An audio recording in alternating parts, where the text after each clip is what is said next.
Lance Mackey, one more. Our final presentation from ExxonMobil. Representative Dale Pittman's here. Dale, come on over. All right, good to see you again. Lance, you know, ExxonMobil has been proud to sponsor Iditarod for the past 32 years, but we've never been prouder than be here with you today with your record fourth win. Thanks very much and congratulations. Thank you. It's a real honor to be here and just be affiliated with the race. And you know, I was probably just a little boy when you guys started, but it's nice to see you here. Thanks again. Enjoy your day. Thank you. It's a pleasure. Thank you, Dale. Thank you, Exxon. Lance Mackey, time now to present the roses. They went to get the dogs, but we can bring you out anyways.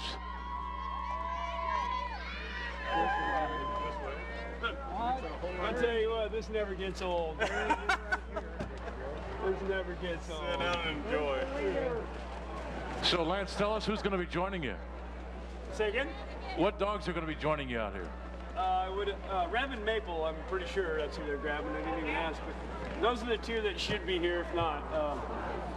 Maple basically ran the whole race in lead as a 3-year-old.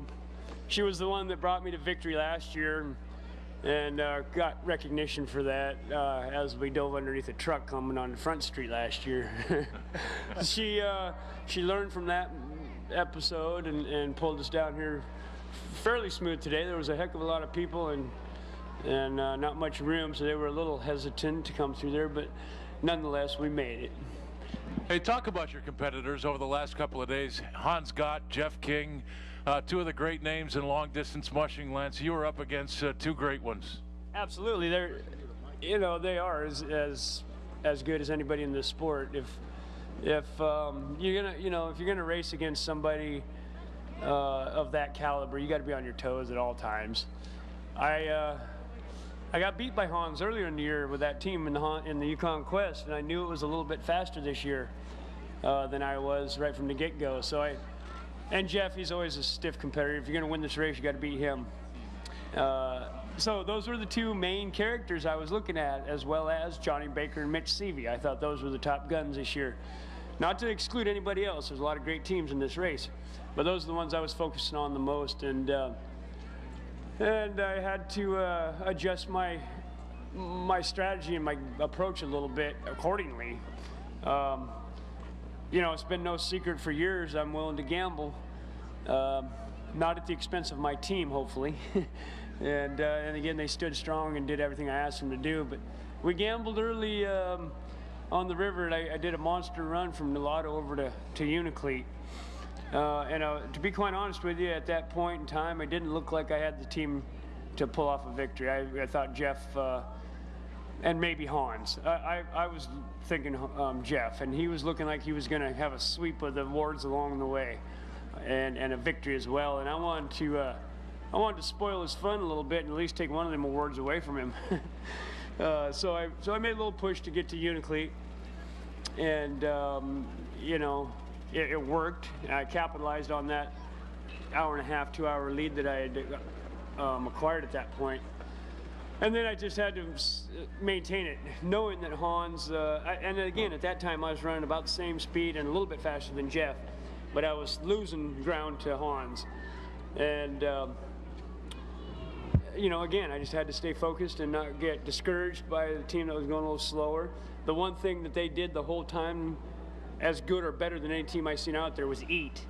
It didn't matter what I gave them, what time of day, or how much, they ate it all every single time. And as long as they do that, I can keep moving when other teams can't. So tell us about that, Lance. Your dogs always eat well. What is it? Genetics? You've worked this in?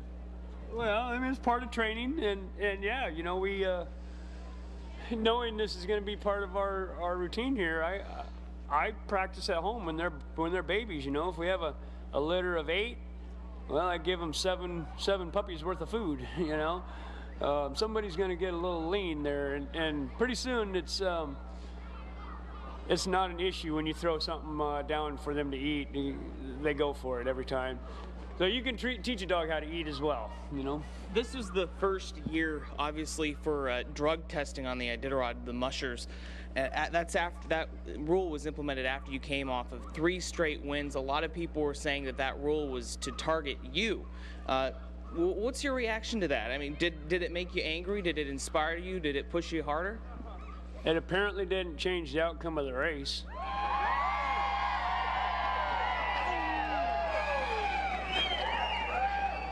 I felt there was a little bit of finger pointing, absolutely. I guess I don't have to worry about that anymore. Did it make you angry when you heard about that and the assumption that that rule was being made to target you? No, I don't think it was pointed at me specifically. I think there was just a lot of people, or some people anyway, that are looking for a reason, you know, or an excuse. You know, how can I do this in a few short years, and somebody's been in this sport for 30 plus years can't accomplish one victory? So there's always a lot of doubters and reasons and excuses, and I think this was just another way to basically rule that out. Tell me about the time. Was there a point before Front Street here that you realized you were going to win this race? Yeah, just about the time I crossed that last road crossing. Pretty late in the game, huh? Absolutely. I know this race since I was a little boy. I've seen many of people lose the race in the last 50 miles, having a half a day lead. Here's the superstars. Hi, buddy. This is Rev. So, and there's Maple. Hi, babies.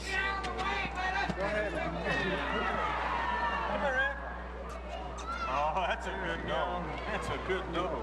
He looks good in yellow. Everybody smile right here. Right there. Here, hold on. Let me set him up. There you go. And while we watch Lance and his heroes, we're going to take a break, and we'll get back more from the finish of Iditarod 38. Lance Mackey, back-to-back champ.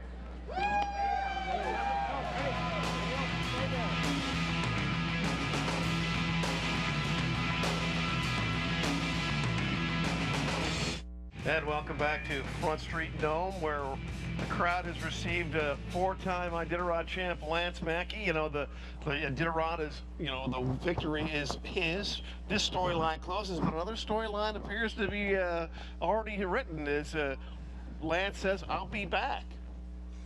Yeah, there was talk he might go race in Europe, do different things. I'm kind of surprised to hear him say that, but Iditarod gets in your blood, but we'll see what he ends up doing. He's not gone away from this totally, and I'm glad to hear he'll be back. It's always good to have the champion back for an opportunity to go after. Well, several mushers have won 4 times at any point in their careers. None have won 4 in a row until now, but only one person's won 5, and that's Rick Swenson. So I think that's what Lance is shooting for. Well, going for 5, and we'll see if he can do it. We'd like to thank everybody for this broadcast who helped out, Shirley and Tracy and, you know, Kevin here on the trail all the time. We may give you a day off. We appreciate your work, and Jason, and you, Bruce, and we appreciate your commentary, your expert opinion on things. And until next year on 4th Avenue, I'd like to thank our viewers, and we'll see you back on 4th Avenue, first Saturday in March 2011.